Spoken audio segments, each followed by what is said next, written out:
there are some things that he did, like turning around and undoing all of the executive orders that the previous mayoralty had implemented, Eric Adams's previous executive orders. That was obviously a big deal. And, you know, many of that was good. There's obviously criticism surrounding one of the things that he also signed into law. I think it was like, what, no protests around like synagogues or something, or around places of worship. Absolutely ridiculous. And it will be a big test for the Zohran administration if they actually follow through on that. That would be very silly.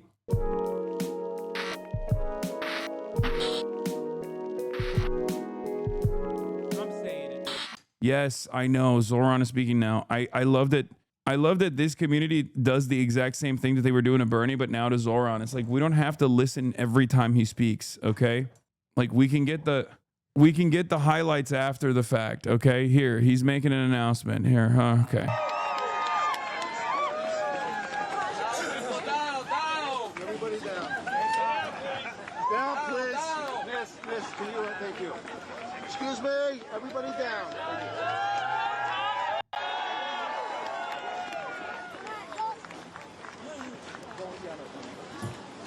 I can already tell people are going to be really parasocial with Zohran for like the first half of the year, and then the second half of the year they're going to turn on him dramatically. They're going to hate on him because he's going to do a bunch of things that, you know, politicians do, where he will disappoint you, and then you will lose your mind over it. Phones down. Okay. Is everybody good with the shot? No. Yes? We can't stand up because they're Good by the press? Is Joe Anuda sitting on the floor somewhere? No? My goodness. Oh, that's a Hasanabi head. Stills, please. That's Okay. New York. That's New York City Good DSA. afternoon, everyone. I met her. I met her at the Zohran after party. She's one of the team leads. New York 1 City year DSA ago shouts out. This month, hundreds of New Yorkers. She was in one of the Zohran videos as well, wearing the John Brown merch. God damn, I know my community. I know my community no matter where they're at, dude. It's crazy. We were in the low single digits in the polls at best. Did you two Every fall ounce of out or something? What, me and conventional Zohran? wisdom No. Said that our campaign was not supposed to work. Surely there was a better way to spend a Saturday than knocking on doors, talking to strangers, and crossing the small but real distances that separate us from one another. And yet, New Yorkers showed up at a moment when so many people feel isolated from one another and distant from a political system Zohran and that can Hasan feel have grown apart, closed chatter. or unresponsive. No. They made a deliberate Wait, are you choice mad at him? What is not happening? to be bystanders, but to become participants. You guys need to stop being Their own babies. politics and their own vision for New York City being the driving force behind what they were going to do. Stop And that meant trolling. knocking on doors of people who lived just blocks away but whom they had never met. It meant asking questions instead of assuming answers. It meant listening instead of lecturing, finding common ground. And that experience taught us something simple and profound. Democracy works best when people are not treated as an audience, but as an active part of it. Governing demands the same. That is why we are here today. We are gathered at Grand Army Plaza, surrounded by powerful symbols of public life.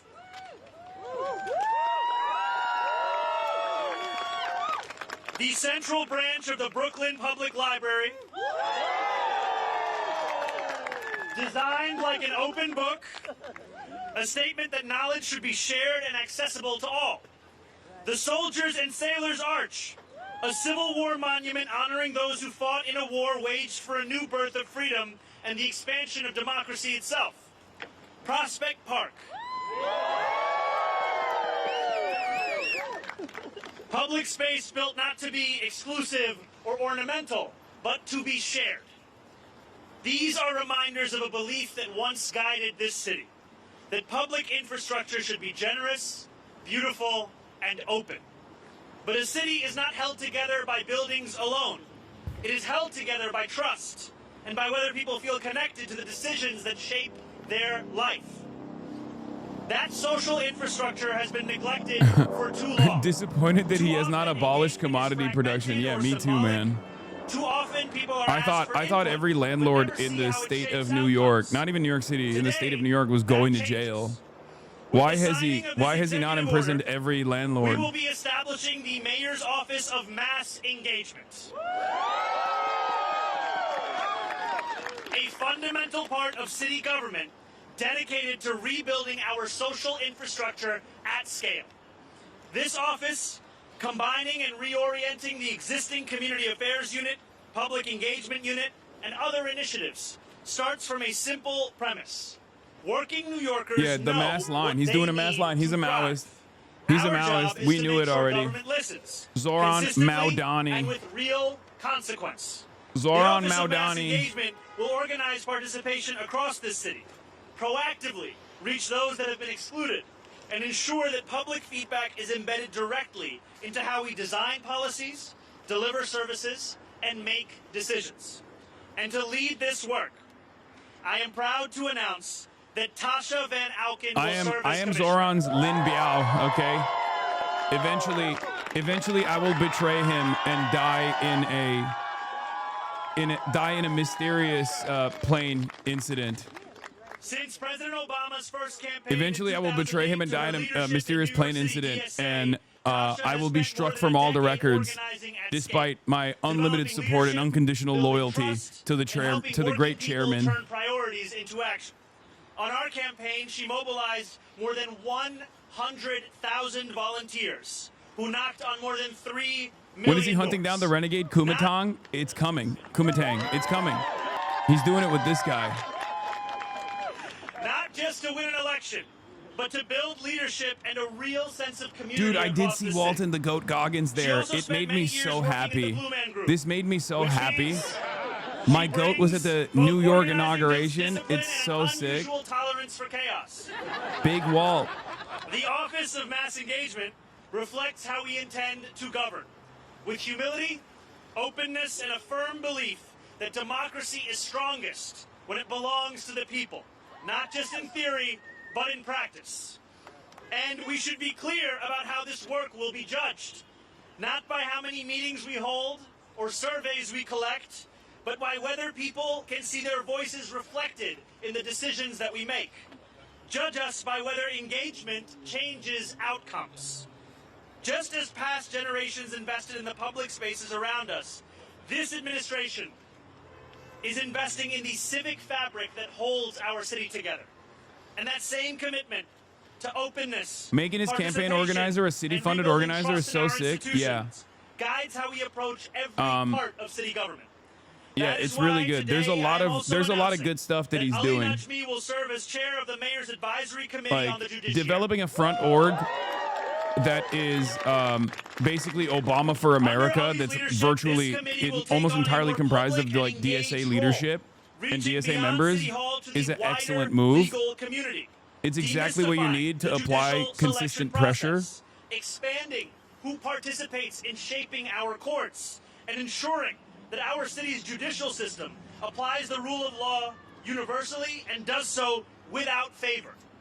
This includes proactive engagement with legal services organizations, bar associations, and minority and affinity bars, with the goal of widening the pipeline and strengthening confidence in our judiciary. Everyone was already Ali complaining. is a They're civil like, rights and election attorney with deep experience in our local courts. they were complaining A yesterday because of his longtime housing bar executive association orders and leader going to who like has helped low-income diversify the housing judiciary directly. in Queens, and someone And I've everyone was like, known "Oh and wow, admired you're going to for more than complain a about the decade. low-income As a housing? I friend, guess no an one's going to attorney, want to build and a housing leader in anymore this in New city. York City." It's like, Tasha dude, Van you're Auken, giving the game away.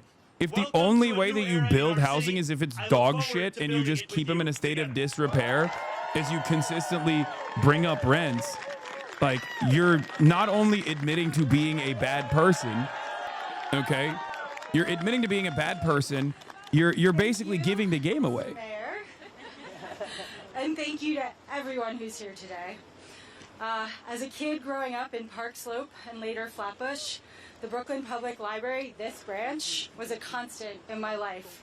Its soaring facade and open entrance felt like an invitation. A Yeah, promise that yesterday's knowledge, speech when he was talking about, for the record, yesterday, one of the main lines that he had that I personally obviously loved, I think Zoran's speechwriter is the GOAT. I've talked about him before. He does a really good job of voicing a lot of values in a way that is like endlessly palatable.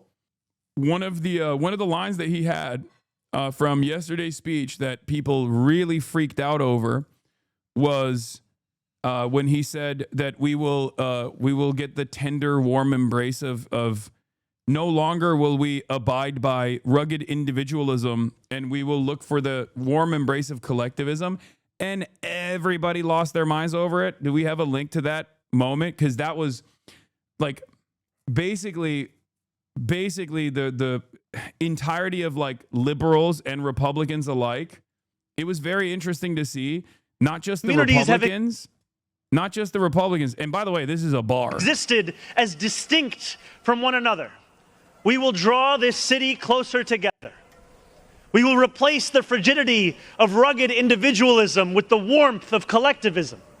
So Republicans heard that and were like, oh my God, they're going to assassinate. It's the Cultural Revolution. They're going to assassinate every landlord, all this stuff, right? And it's really funny how it's really interesting and really funny to see how these guys react to statements like this, right? Liberals were also freaking out over this as well. They were genuinely losing their minds. Sean McCarthy had a really decent take on this. He said he's quite clever in that he clearly knew using the term collectivism would cause the sort of hysterical meltdown we've seen. One of the few people who learned real lessons from Trump. Make the other side overreact and you look unhinged. And you see that from like the Fox News audience. David Sachs, how many people have died because of collectivist political experiments? List them. At Grok, the warmth you feel is the city's hand in your pocket. Probably sounded better in Russian. Here's what the difference between those two look like. North Korea, South Korea. Like, dude, okay, China is right there. Okay, China is right there. You can see the lights on there too. If this is like the peak of development, what's up? You gotta cut China out of the picture. Okay, if you want to make this argument, right? Lights versus no lights, checkmate, atheists. It's also one of those things that I always find so stupid because a lot of these guys love Japan, right? And for all of its faults and failures, it's xenophobic, it's hyper-capitalist, dystopian, all this stuff. The only thing that has kept Japanese society together, in spite of it basically being a fleshlight for an island specifically designed for American interests, an island that actually was a major economic force in the world until America decided to shut off the faucet with the Plaza Accords and directly stagnate their economy deliberately. The only reason why Japan has survived through all of the ups and downs is because of their collectivist principles, in spite of being a capitalist dystopia. Okay? So if you like Japan, if you are one of those guys that's like, Pog, Japan, I love Japan, Japan is so sick, even though they are a somewhat socially conservative country in many respects, but then also very socially liberal in others. It's very strange. It's not the same, right? Even though they have a horrible work culture and whatnot, they do have long-standing collectivist principles in Japan that have made the society work in spite of capitalism to a certain degree. So I know that people like to say, well, we like Japan because it's like right wing, it's xenophobic, it's they don't let any migrants in or whatever, and it's like, yeah, it's true. That's why they're dying. That's why they are. It's an entire country that is currently committing suicide. A lot of these, like, I am not Mr. Cultural forces determine the outcome of countries. I obviously am a materialist, a rugged materialist, maybe even a vulgar materialist. Having said that, however, a lot of Asian countries do have long-standing values surrounding collectivism, and they have played a role in at least giving a lifeline over and over again to these countries, in spite of the hyper-capitalist dystopias that they've become. South Korea, kind of Japan without the collectivism? No, South Korea has a lot of collectivist elements as well. I mean, many of these countries have for thousands of years been impacted by, what I would say is Chinese values and not just Chinese values, but yeah, Confucianism and its influence. And it's definitely one aspect of it. Hyper meritocratic. That's definitely ingrained Confucianist principles, right? In any case, they're calling him Hamas. Yeah, but I did love this line, and I did love how much people got mad about this.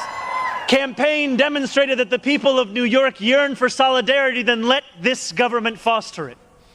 Because no matter what you eat, how you pray, or where you come from, the words that most define us are the two we all share: New Yorkers.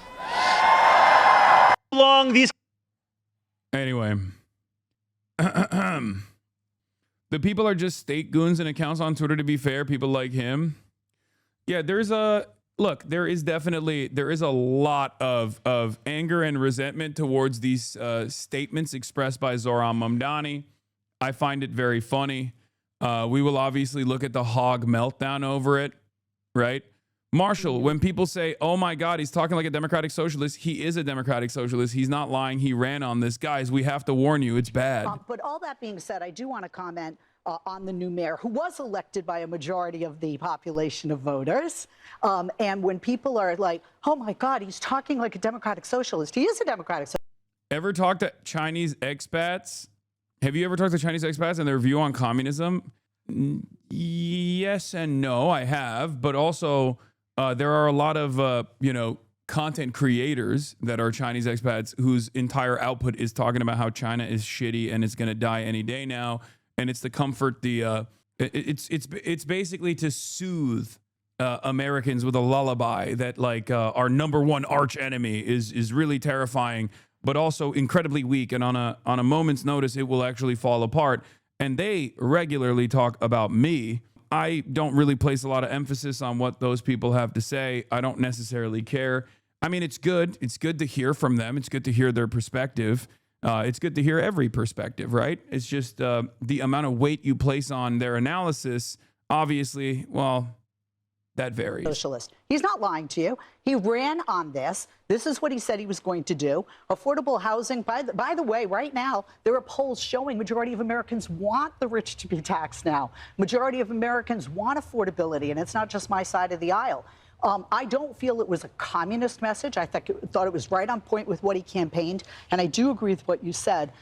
He's coming in and going, I'm going to put away the executive orders. We're going to start with a clean slate. By the way, the first executive order that he is putting back, and he said when he's putting back, is to keep the anti-Semitism task force in place. Here's my take. When you use labels that were set by people who go to college, it makes it hard to understand, nail down the serious problems they are feeling, and it makes a big difference. Yeah, no, I agree. I do that all the time, which is why a lot of people will say I'm simply introductory and I don't, I haven't done enough reading. Like there's leftists who will yell at me for doing that, for doing exactly that. This is my advocacy. I always say it. I always tell you, you should communicate with people with the language they will understand, even though I do kind of fuck it up every now and then because it's like, complicated issues are difficult to explain. Which is obviously not anti-Semitic. He also has more Jewish people in his cabinet than his predecessor right now, and he hasn't even finished hiring people. And at the end of the day, I hope, whether it's a Democrat or Republican in any city, and whether I live there full-time like Los Angeles or some of the time like I do here in New York, that it's successful. We should all hope for success when it comes to the economy and crime, city by city, state by state. And yeah, people think streamers without any education in politics or economics suddenly become experts because they perfected their radio voice. I mean, you don't even need to perfect your radio voice. Look, it's not a secret that if you want to sell, you got to sell the dumbest audience possible. It's not a secret that the dumbest audience possible oftentimes is on the right, okay? So you don't really need to do a lot of reading or a lot of learning or a lot of thinking for that matter to be able to sell effectively to the right, okay? That's just how it is. And I mean, obviously you basically saw a version of that coming into 2026. You saw a big version of that coming into 2026 when we were talking about the Minneapolis story. There's real fraud that took place in Minneapolis. There's a real investigation happening in Minneapolis over that fraud. The investigation started under Biden, and yet someone could just as easily walk up to random daycare facilities, childcare facilities, and demand to see the children, and then that could be an explosive piece of investigative reporting in the eyes of so many people, and then they attacked viciously one of the few individuals, myself and some of these other Twitch streamers as well, Cinemarxism and many others, who were like, hold on, this seems a little strange. And unfortunately, I think that was a great example because like now that there's more and more commentary on this stuff, more and more investigations on this stuff, investigations into the people that were putting out this slopaganda, people are recognizing maybe they were duped, right? The reality of the matter is, just as I also correctly predicted, they're going to people's houses and shit. Like they're going crazy. They're doing craziness. There are a million different copycats doing the exact same thing. It was very effective in shifting people's attention and priority away from the Epstein files, from the Grok AI child sexual abuse material procurement that Grok was doing. It shifted people's attention away from the Trump administration and very quickly made them think in a very efficient way, made them think like, no, it's actually it's actually the Somalis. The Somalis are stealing all of our money. And like I said, there are copycats. There are people that are rolling around town now in different parts of the country, looking for childcare facilities to storm with a camera and make claims about how they need to see the children inside, otherwise there's fraud happening. And it's perverse, it's perverted, it's Pizzagate, but now mainstream, right? Because we're now realizing that if there are no adults that say, hey, let's not do this Pizzagate stuff, this is getting out of hand on the Republican side, and instead people are actually promoting it and they're giving it permission, more and more people do it. Okay? More and more people do it. More and more people will engage with it because everyone wants to farm clout at the end of the day too. And none of this is helpful. It's pretty awful. And ironically enough, not only is it not helpful, but it also has allowed the administration to turn around and shut off the money, shut off the funding for all childcare facilities all around the country. That's ridiculous. That's insane. But it was a goal that the super wealthy had for a very long time. It's a goal that the Republicans have for a very long time, and they were able to advance it because they're very sinister. If your goal is to cut welfare, if your goal is to gut the welfare structure and cut subsidies in general, right? New York Times did a report on the fraud in Minnesota several months ago, though, so there is fraud happening. Yes, no one said that there is no fraud happening in Minneapolis, chatter. There's fraud happening all around the country and certainly in Minneapolis as well. But the only reason why we knew that there was fraud happening in Minneapolis is because enough people complained about it. An investigation was launched. The Department of Justice conducted an investigation that actually yielded arrests, okay? Convictions. Do you not understand that there's a difference between there is fraud happening here versus I'm assuming that this entire ethnic group is responsible for the fraud, so I'm going to assume that every single business is actually secretly a front for this ethnic group that I want to vilify.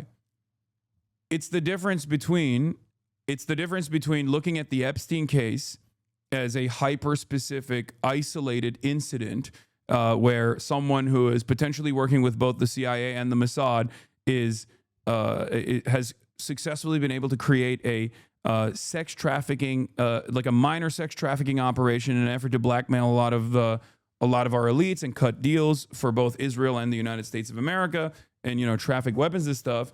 And then looking at that and going, well, Jeffrey Epstein is Jewish, so all Jews are doing this. This is like a Jewish thing, and then going around town to synagogues and demanding to see the children inside, which some people did do, right? But we understand that that is deeply anti-Semitic and insane.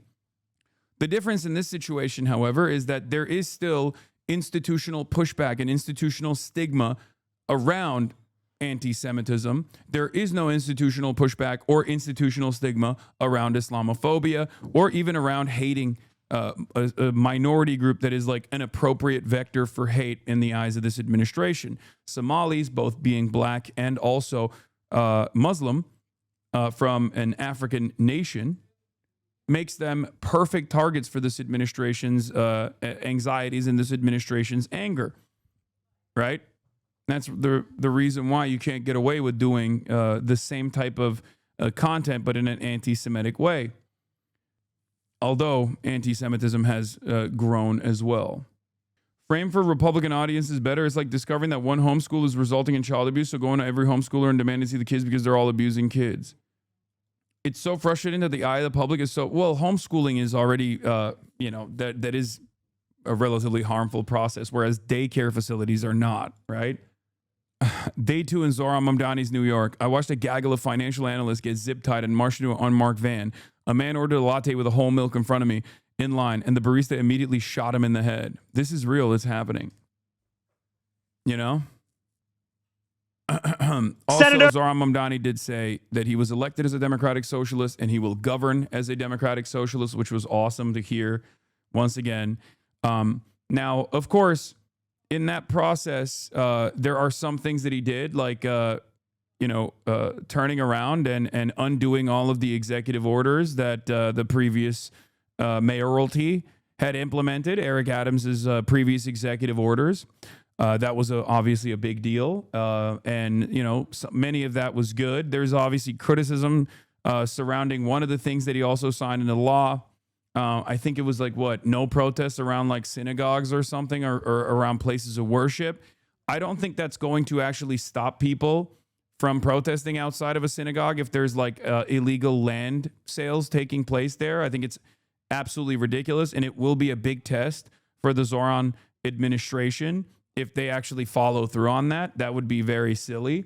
So, that would be completely unacceptable. This is the second executive order that he signed in. The power vested in me as mayor of New York. The first deputy mayor shall report directly to the mayor, advise and assist the mayor on all policies, blah, blah, blah, all this stuff. What was it? Do you know if there's a term for this phenomenon where if someone from a minority group does something, it is viewed as the fault of them being in this minority group and not an individual? It's like the idea that gay predators are predators because they're gay and not because they're predators. Yeah, it's called bigotry.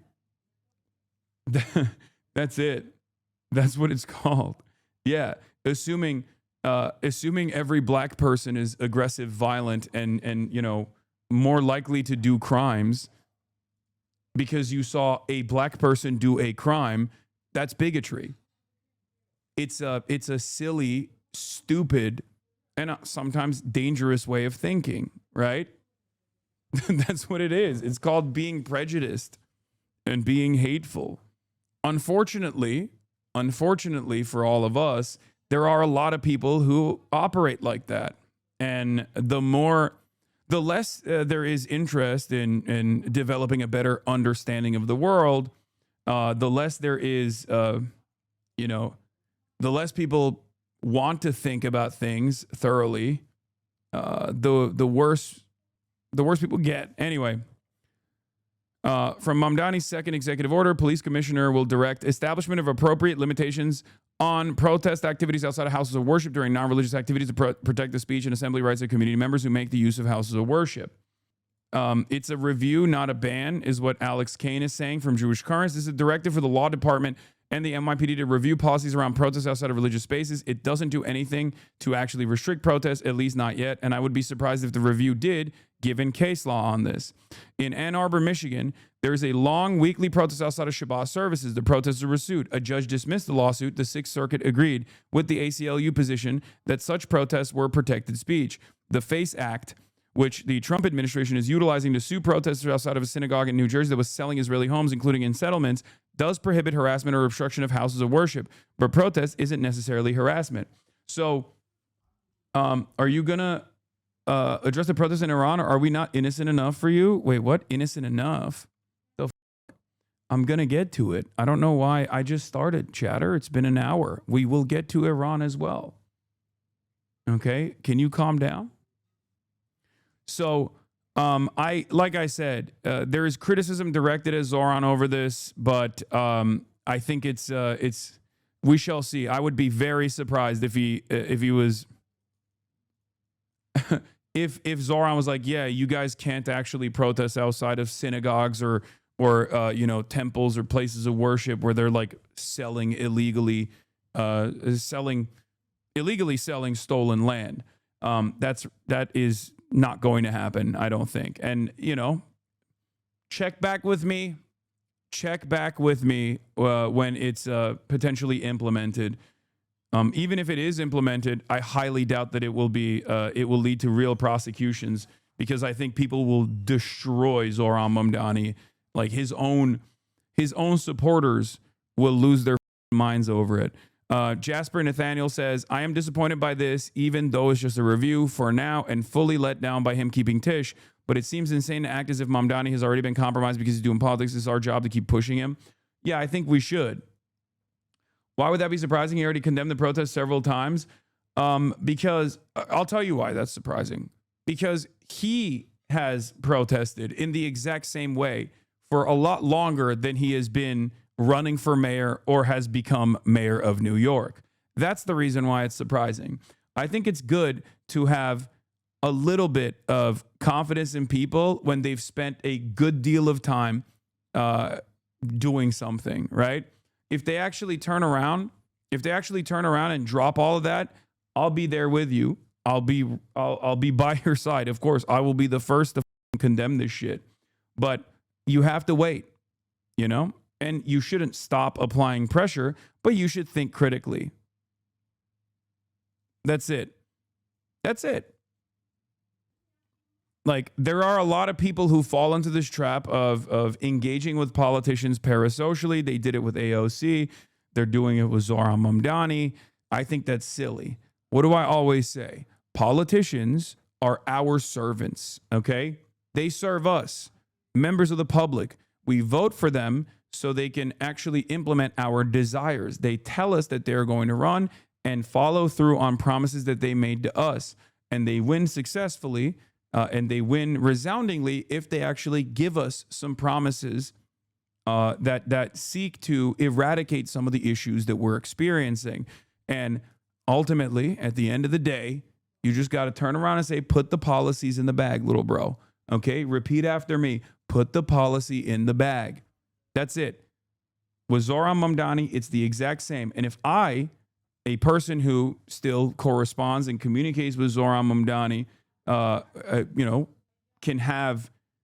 can place myself outside of like feeling some kind of parasocial friendship with him, then I think you guys can do that as well, especially considering that you're looking at this from afar.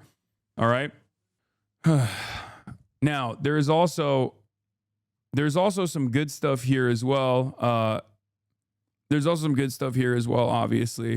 One of the things that really pissed off Israel and Israel dick riders was on his very first day, New York City Mayor Mamdani shows us his true face. He scraps the IHRA definition of anti-Semitism and lifts restrictions on boycotting Israel. I wonder why. Okay. Ali, my goat. In the replies immediately. Excellent step by New York City Mayor to scrap this bogus politicized definition used solely to impose Israel first policies on Americans and others. Let's recall that so-called IHRA is just Israel and a bunch of its Western arms suppliers. It has zero moral authority. Yeah, that's it. It's ridiculous. It was ridiculous that it was implemented to begin with. Okay? It's not only against the First Amendment, it's against the First Amendment at the behest of a foreign nation. They're complaining about this. Whole Shlomo Kramer's clip is overtaking social media, is also going viral. Why are they so bad at timing? It is the audacity. Okay? It is the audacity. You need to understand. It is the entitlement, the sheer arrogance In many respects, it's because they're fascist, okay? This is how it works. It's a fascist, it's a fascist, hyper arrogant way of communicating. When you're like, what do you mean? Of course, I'm the GOAT. I'm the best thing. I'm the man. Of course you need to sit the down and listen to what I have to say. Of course you're going to actually silence and suppress speech criticizing my country. It's ridiculous. Okay?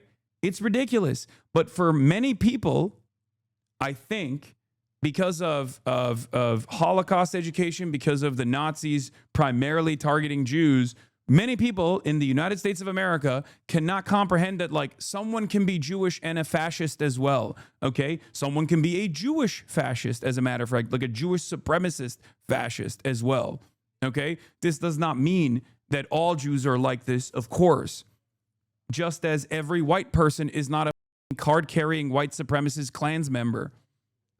We have to understand anyone and everyone can be a fascist, and Zionism is an ethno-religious supremacist ideology. It is fascist, and that is precisely the reason why people can speak like this, and it shocks people's consciousness. Okay, like, think about it.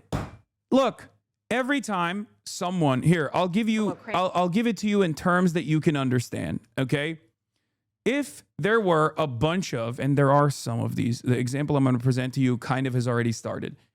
If instead of, Shlomo Kramer, you had Hank Patterson going on NBC as a high-profile Christian nationalist of a white background and saying, the anti-white sentiment needs to stop right now. The anti-Christian sentiment needs to stop right now. We are going to tackle the First Amendment to ensure that we preserve the First Amendment because we must preserve a future, a secure future for our white children. Okay? You'd understand it a little bit better, right? Hank Patterson running around talking about how white people are under attack. We must actually end or eradicate or significantly claw back First Amendment protections. We must punish people for speaking out against the whites. You would obviously recognize that as supremacist talking points. But because of our understanding, because of the history of Jews being persecuted throughout time, right, all the way into the Holocaust, we look at Jewish people as a marginalized people in the United States of America, and because historically they were, right?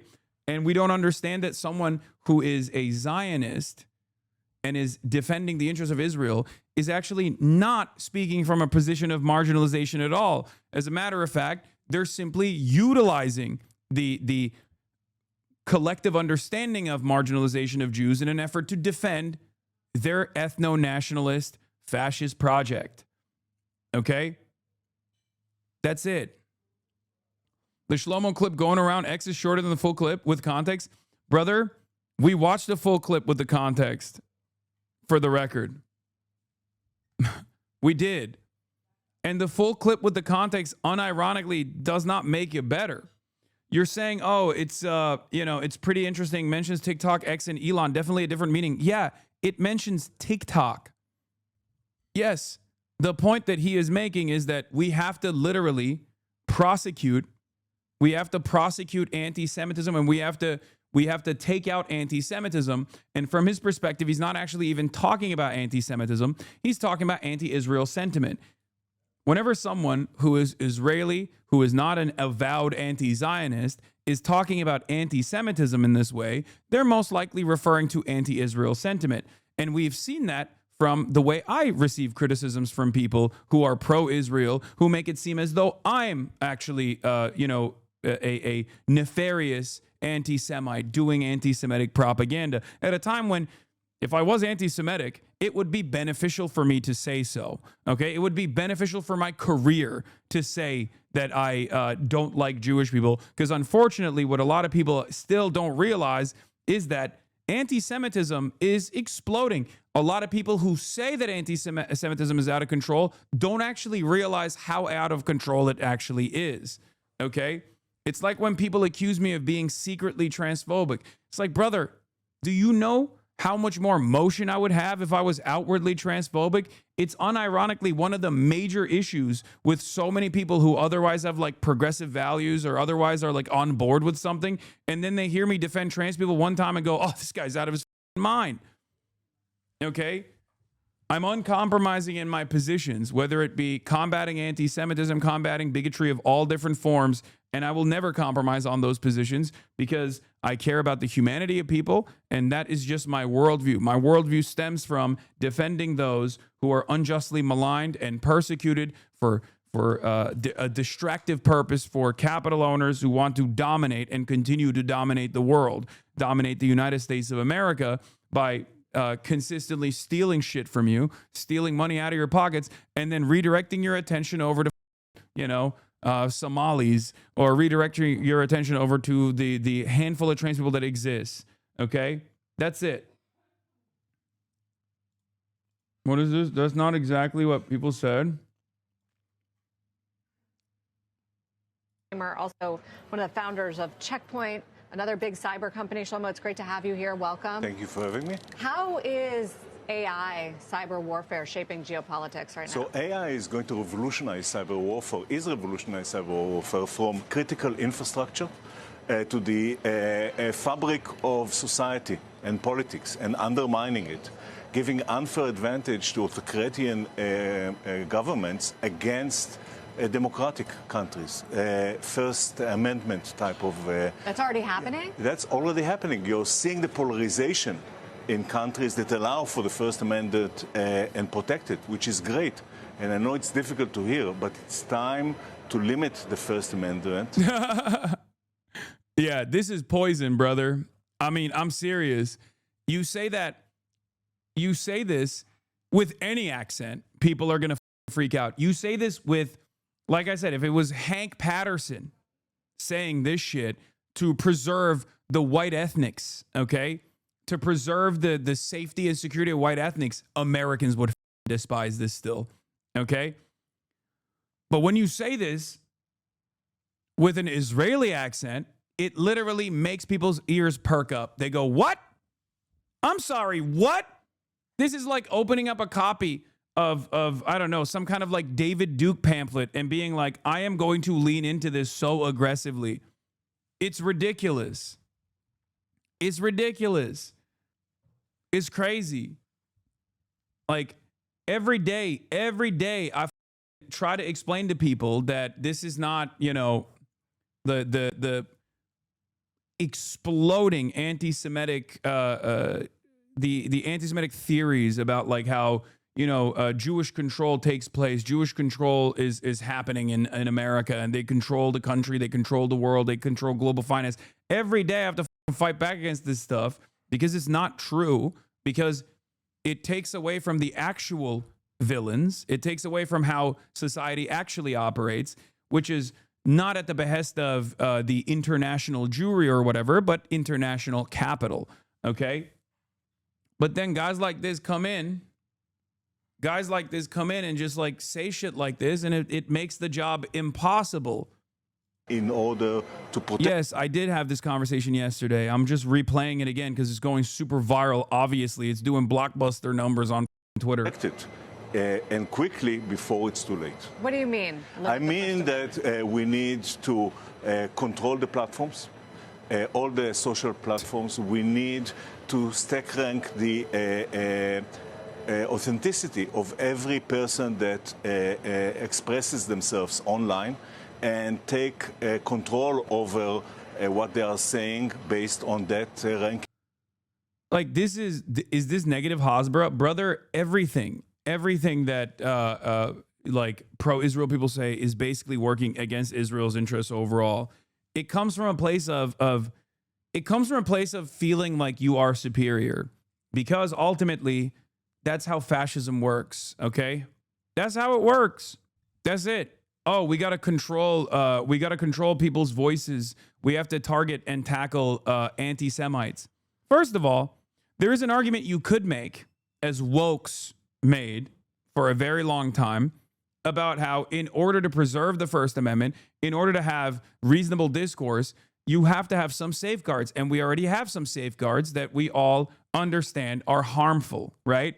Safeguards around speech that we've determined is harmful. That's the reason why you can't procure CSAM, for example, child sexual abuse material, unless you're Elon Musk's AI Grok, which is another story that we're going to get to, right? But most people understand that that is not protected by the First Amendment, and that's a good thing that it's not protected by the First Amendment. That's not free expression, right? Unless you're Elon Musk's Grok AI. But once again, that's for we're going to talk about that in a little bit.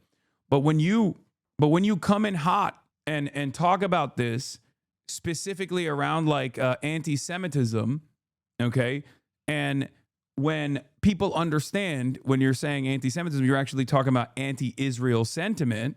Yeah, of course, people are going to be like, "What the f- are you saying?" The government. The government should control the social media.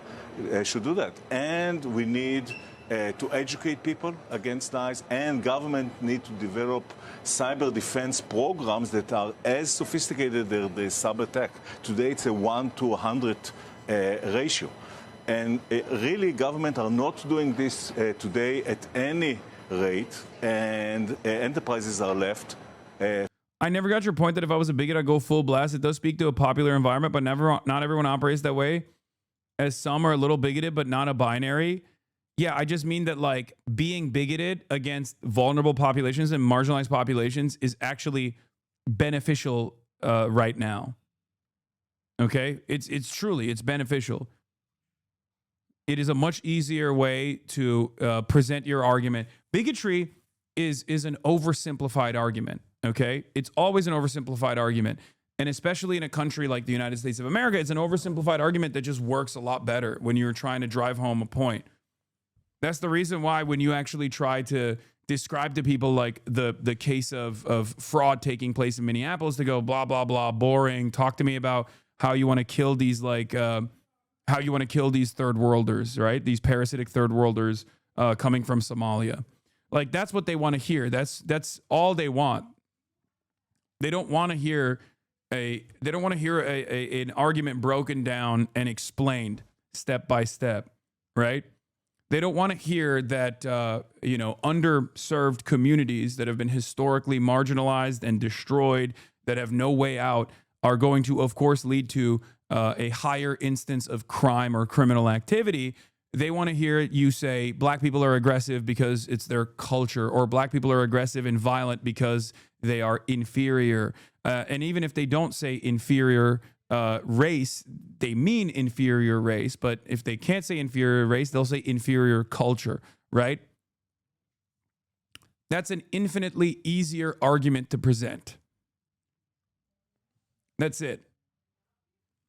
And the same goes for Israel. Describing Israel as a vassal state that has played a formative role in America's colonial ambition in a resource-rich region is convoluted, it's difficult. It also shifts a big chunk of the blame back to America. And a lot of people don't actually want to hear that. A lot of Americans don't want to hear that. They want you to say it's the Jews, it's Jewish control. Especially because when you say it's Jewish control, it takes away the responsibility from America and Americans, American politicians in general. So it's a very comforting, self-soothing narrative. A lot of people don't understand that fascist ideology, racism, ethno-supremacist or racially supremacist values are actually mechanisms of self-soothing. Okay? It makes you feel a sense of comfort that maybe you're not at fault. That it's not the actual systemic analysis that must take place requires rigorous reading. Okay, requires you to develop a totally different way of understanding the world that you have never encountered in a country like the United States of America, because materialist thought, dialectical materialism, historical materialism is not only not taught in schools, even as an alternative, but instead it is actually routinely propagandized against. So most Americans, when they encounter socialism or communism or any sort of Marxist thinking, they have already been negatively primed against it. So in the absence of that, of course, it's a much easier narrative to create a grand conspiracy. You're not at fault, it's the feminists. You're not at fault, it's the wokes. You're not at fault, it's the Jews. And that's how it works. And in a media environment such as this one, it becomes increasingly more difficult to educate people on this stuff because it's much easier. In the short attention span economy, it's much easier to get a piffy dunk and just slam it, you know? Be like, this guy's in the pocket of Jews, moving on, right? Unfortunately, a lot of people lean into that fast dunk.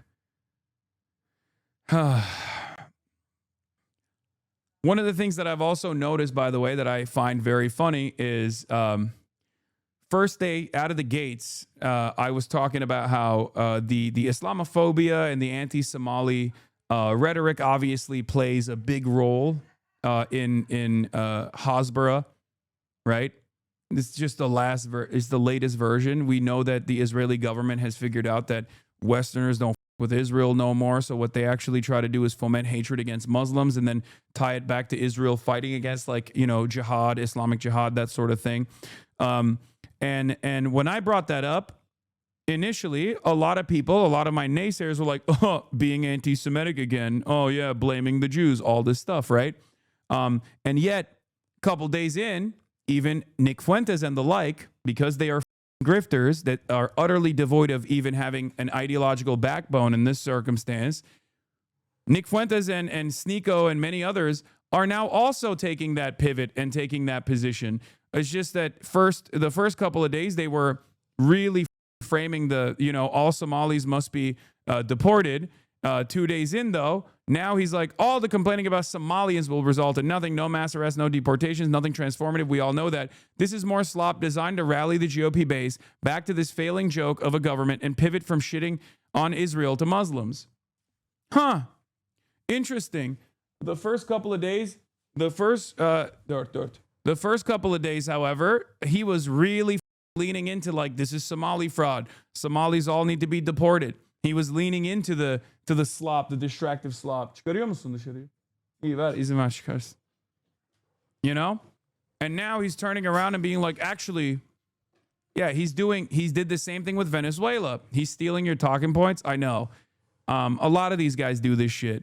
First, they get everything they can and frame. They get everything out of, like, initially leaning into the framing that's popular. And when that framing changes because people go, hold on, going on here, this seems a little suspicious, they go, okay, you're right, you know, still the Somalis, but also let's make note of the fact that this is obviously you know, trying to shift our attention away from shitting on Israel to Muslims or whatever. I think Sneeko had something like that to say as well. Sneeko speaks on Nick Shirley being promoted by MAGA conservative influencers to replace Nick Fuentes. But do you understand? I did this. I talked about, without being a Holocaust denier or without being anti-Semitic, I talked about all of this stuff. What happened when I did that? First day out, one of the things that I talked about was this. I was like, there is a very clear-cut goal here. There's a big agenda here. Okay? Everybody yelled. Everybody yelled. They were like, shut the up, you woke bitch, all this stuff, right? Now they're all saying it too. And the difference is when you're right too early and you're basically alone out there and you're sticking your neck out there, everyone is going to dunk on you, even if they agree with you later down the line. This is something that I've experienced throughout my career. Okay? You're a streamer. What impact could you have? I mean, the YouTuber is the guy who had a tremendous impact, don't you think? But this is, again, the endless haranguing of correct takes coming from the left opens up an opportunity for people who are tackling this issue from the right, tackling this issue in an anti-Semitic manner, tackling this issue from a perspective that is like, yeah, we got to like deport all the Somalians, but honestly, like, you know, we got to deport all the Jews too, like that sort of thing. That's the reason why when these guys do it, they get 60,000 likes on Twitter. When leftists do it early and they're right from the start, everybody harasses them and goes, shut the up. Shut up, bitch. You're stupid. You don't know what's going on. And honestly, because there is no interest, because everything is like slotted in, because everything is like heavily biased in this media environment, and basically, as long as you are part of the group that is advocating for whatever values you think you have, no one even turns around and goes, "Hey, man, you weren't saying that 2 days ago. What the happened? You were really farming it. You were really leaning into it. You were really saying that like it's all Somalis, it's all Somalians, right? It was Somalians that are doing a tremendous amount of theft and whatnot. Why are you shifting back to this?" Listen, now they're talking about daycares in Minnesota. And now this guy, Nick Shirley, I'm not too sure about him. I spoke to him before. Nick Shirley's doing this podcast tour with all the Zio MAGA conservative influencers. And he's being pushed really hard by Elon Musk. Well, how are they not waking up saying, "Huh, Hasan was right. I should reflect on this," because it's like Hasan was right, but not in the way they wanted. Too much well poisoning. If your primary, this is something that I don't do. Like the other day, I despise Destiny. I despise his politics. I think he's mostly spite based, right? He's driven by spite. But when Destiny was yelling at Asmongold because Asmongold was doing his like Somalians are third worlders and parasitic or whatever, I gave him credit. When XQC actually came to the right conclusion that Nick Shirley's video did not have any journalism whatsoever, I gave him credit. Now, here's the thing. Other people don't do that. Other people usually don't do that. And people in my audience actually get mad at me as well. They say, "Why are you giving him credit for like, you know, the bare minimum?" Because I think it's understandable to give people credit for doing the bare minimum if no one else is doing the bare minimum, okay? You have to grade people on a curve always. Do you understand? I'm always going to call balls and strikes, even if no one else does it for me, even if everyone else is negatively framing shit, regardless, okay? The Hasan sucks, but sometimes he has good takes, guys. They only take the words, not the person saying them. Exactly. Being endorsed by JD Vance. He's going on PBD, who openly hates Muslims all the time. He's getting on Trump Jr.'s show, and Trump Jr. will be like, "America first," but then also never talk about Israel or push to get the Epstein files released. It's a little bit strange, the push he's making. And then I see him say some talking points. He's like, "Yeah, I'm a virgin. I don't drink alcohol. I don't have any vices. I'm waiting until marriage." And I'm like, who does this sound like? Talking about what we do here instead of just doing it is the worst part of the stream. I think it's important to sometimes dial it back a couple steps and explain to people why I'm doing certain things so they understand it a little bit better, and they also reflect on that and maybe even internalize those values and not come across as so aggressive and angry towards people. Nick Shirley, who does this sound like? And I don't think this is true, but if they did want a replacement for somebody who is speaking about Israel and who's clearly challenging the GOP right now and wreaking havoc all over American politics, then they would need somebody who replaces him, the great replacement, a young white guy in his 20s who is aligned with the Peter Thiel. Yeah, he's Brylan Holland, okay? He's the new Brylan Holland. That's what it is. Remember, after Charlie Kirk got murked, after Charlie got kirked, the GOP tried to set up a new Mormon guy, Brylan Holland, or whatever the fuck his name is, and everyone was like, "Shut the fuck up, this sucks. We don't want this at all," right? And now they're looking for other people, and this is one of the other people, right? Cabal with the Zio Magatard group, the people who can talk about Muslims all day long and who are going to cry and scream and yell about Somalis, but when it comes to Epstein, they're blind. It's strange.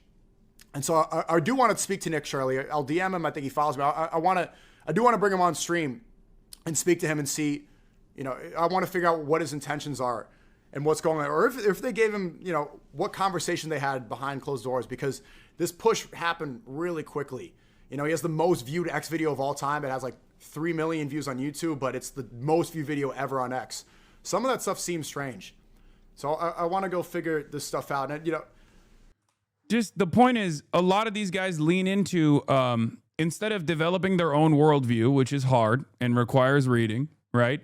A lot of these guys will lean into whatever is popping, okay? And then sometimes their true opinions come out, okay? Like with Sneeko. Sneeko obviously went into the right-wing grift pretty hard, red pill, all this stuff, even reverted to Islam. But I think the reversion to Islam was real. That was genuinely real. He like is actually following on this stuff, right? He's actually following through on this stuff. It's not just like made up or whatever. Look at this. Look. If you think Trump is a pedo, you're an idiot. If you think those files have something to do with Mossad Israel, then you're starting to think. Hasan is a pederast. Him. Hasan is a pederast. Go fight Sam Hyde. I like that the person that you are a fan of is straight up a pedophile. Like straight up. Like with proof. Like you're calling me a pederast, and the guy that you are championing is straightforwardly a pedophile. That's cool, man. Have fun with that. Yes, it's John Gacy, I know. Pederast means gay, not pedophile. I thought it was like a way to say gay pedophile.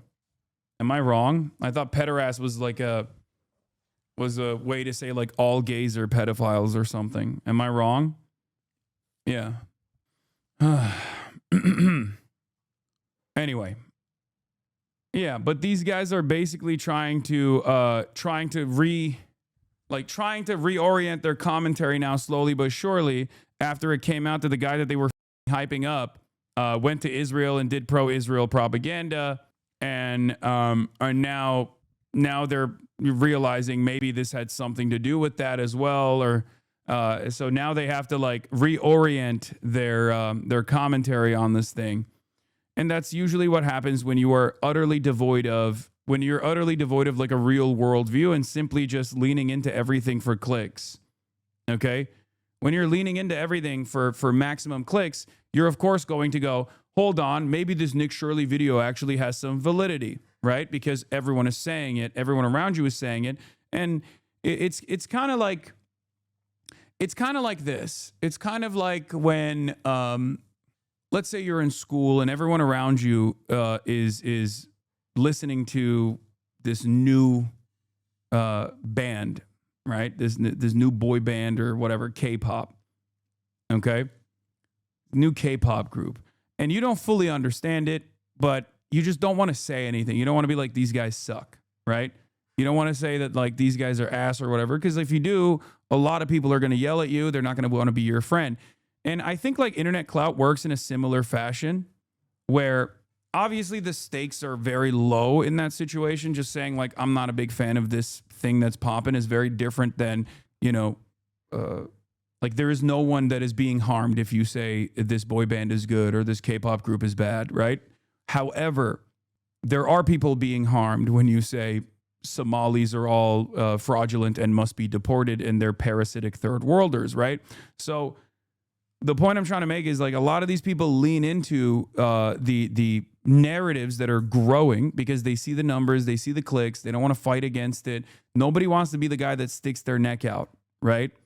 Nobody wants to be the guy that sticks their neck out and says this thing that everyone is actually unconditionally in support of is actually wrong, right? So they lean into it.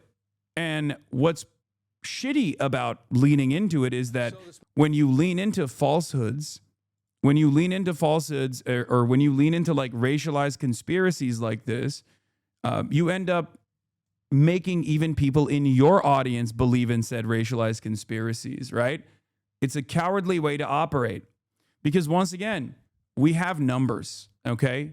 There are a lot of progressive-minded people, a lot of them out there, but because they have been conditioned into a complete silence because they're terrified of the backlash that they will receive, the media landscape, and especially on places like Twitter that rewards right-wing racialized agitated propaganda and whatever insane conspiracies that people are cooking up against marginalized communities and whatnot, the people who actually do want to stand against that are silenced into submission. And when that silence takes place, a lot of people who are in the margins only hear the loudest voices. And if all the loudest voices are right-wing, they go, all right, this is vibes, right? This is what's the meta. This is what's popping. All of my favorite content creators are saying this, so that must be the truth.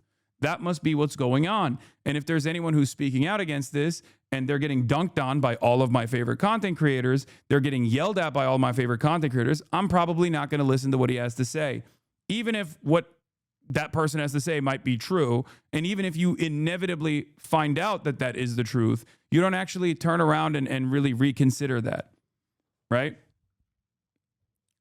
Because nowadays, with the internet, clout has become infinitely more important than the truth. Clout has become the highest marker of credibility. Okay? If you say something and 100 million people like it or see it and view it, then you might as well be, it doesn't matter what you're saying. It's just most people will see that as the truth. They will not question it. They will not think about it. And I think a lot of people don't realize that. This is very dangerous. This is very dangerous thinking, especially considering that one of the major social media websites is operated by a very, a very racist shithead like Elon Musk, right? And that's where we're at. Clout but not credibility. How can we make the link for people? Because it's really not that far, is it? No, I think it's getting worse and worse.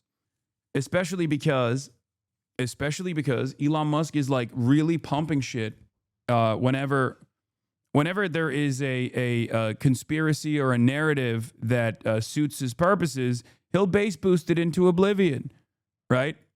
He'll base boost it into oblivion, and it ends up because people look at clout as validity, clout as credibility. They look at that and they go, okay, there it is. I mean, this guy is right. And it becomes really difficult to deal with. But that's where we're at. It always feels like it's an uphill battle too. It always feels like it's a uphill battle. And then, there are people that go, chat, are we defending fraud? No, of course not. But you already made up your mind, But this is what I mean. It's everything, like everything turns into like silly memes, right? Oh, dude, this guy, obviously, I'm not going to try to understand his position because it's much easier for me to just assume that he's defending fraud. This guy is, I'm not going to try to understand what he's trying to say about like why there are resistance groups against the state of Israel. I'm just going to say he's a terrorist. These are all thought-terminating statements, okay? It's a thought-terminating cliche. My enemy cannot actually, my ideological enemy that I've been positioned against could not possibly have an opinion that I could agree with. He could not possibly be thinking about this in a way that is consistent with his worldview. I'm just assuming what his worldview is. I'm assuming that there's a lot of baggage that comes along with his worldview. And in an effort not to hear what he has to say, I'm just going to decide what his actual cynical purpose is here. Hasan Reactions is one of the best ones in the React channel.